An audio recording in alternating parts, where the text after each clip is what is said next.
Visuals of Taliban terrorists holding guns and sitting in parliament have created tension in the world, who are now questioning the future of the country. In a horrifying development of the Taliban takeover Afghanistan, the militants have entered the Afghan parliament. Visuals of Taliban terrorists holding guns and sitting in parliament have created tension in the world, who are now questioning the future of the country. With the support of Pakistan, the Taliban captured the country and destroyed the efforts and dreams of Afghanistan at building a better nation. In 2014, Ghani took over from Hamid Karzai as the first elected president. Hamid Karzai had led Afghanistan after the U.S.-led invasion in 2001. He made the efforts to end decades of war, despite continuing attacks on his government and security forces by the Taliban. Read: Taliban declares victory over Afghanistan, unprecedented and swift, assures safety to all. The U.S. invests in Afghanistan. In October 2001, the U.S. came to Afghanistan to eliminate the Taliban. The U.S. troops grew as Washington invested billions of dollars to fight a Taliban insurgency and fund reconstruction, spending at about $110,000 in 2011.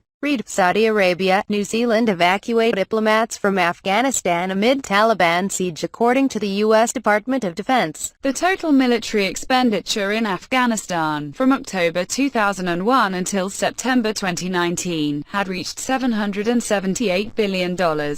In addition, the U.S. State Department, along with the U.S. Agency for International Development (USAID) and other government agencies, has spent $44 billion on reconstruction projects. Kabul airport situation. In a recent update, about 5 people were killed in Kabul airport as hundreds of people forcibly tried to enter the planes leaving the Afghan capital. In an effort to escape the Taliban, panic and chaos scenes were observed at Kabul's Hamid Karzai International Airport. Thousands of people were in an attempt to flee from Afghanistan at the earliest. The Taliban nearly took over entire Afghanistan following the withdrawal of the U.S. troops. Read: Chinese mouthpiece warns Hong Kong over U.S. ties, cites Taliban's takeover of Afghanistan. According to sources, many civilians were injured on the tarmac as they rushed to get on the planes. Also, the airport's staff were missing from the check-in counters and security checks. Read: Afghanistan leaders blame Ashraf Ghani for fleeing country amid negotiations with Taliban.